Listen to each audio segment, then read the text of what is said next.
Hello, and welcome back to the Fool's Journey.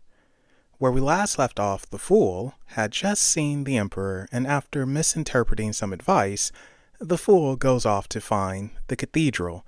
As he was walking through town, he took in the sights of people resting, getting married, being shut off from the group, and even not paying attention to good fortune that was right in front of them.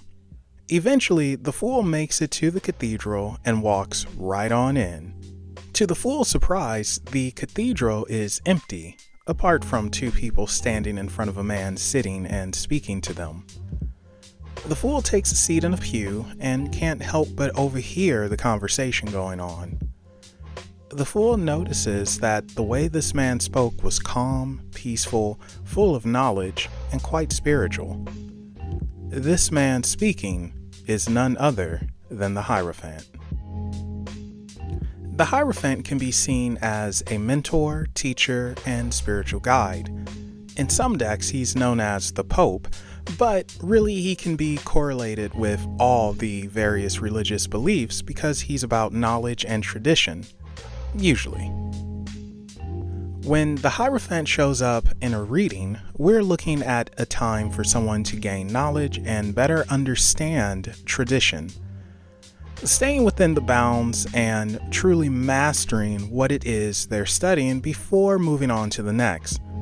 This is about growth and, to a lesser extent, developing routine that works within the realm of what the person is comfortable with. Don't try to rush to the end, and instead take to heart what someone with more experience has to say. It's always someone with more knowledge than you out there, so listen when they speak. Of special note, the Hierophant is connected to Taurus the Bull, and knowing a little bit about that zodiac sign can help you understand the Hierophant a little bit more. On the flip side of things, if this card shows up in reverse, we're looking at leaving tradition behind and understanding that you learned what you needed to learn. In reverse is also where we see some Taurus attributes in the Hierophant, such as an unwillingness to leave the comfort zone and stubbornness. This is also challenging the tradition and no longer accepting what was taught to you as truth. Don't confine yourself to what you're comfortable with, and instead fight your fear and explore unfamiliarity to gain new knowledge. In other words, rebel a little bit. The Fool continues to sit quietly and listen when the Hierophant appears to look beyond the two people in front of him and directly at the Fool.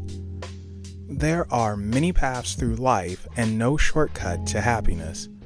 We all learn and grow differently, and experiencing what the world has to offer is part of our growth. So why would anyone want to miss out on those life-changing experiences? Not all of them will be great, but the ones that are will be truly something magical. The Fool looks around, wondering if the Hierophant directed those words intentionally at him. Whether he did or didn't, they had struck home. The Fool decided there were no shortcuts he needed to take, just experience what life had to offer, and no one could tell him what to do on his journey because it was exactly that, his journey. The Fool stands and makes his way out of the cathedral. Not really having a direction to follow, he just trusts his gut and decides to not go back the way he came, and see where this road he's already walking will lead him. And this is where we will end it for now. Thank you all for joining the Fool on his continuous journey. And if you enjoyed, be sure to hit the like and subscribe button for more Unexplained Possibilities content.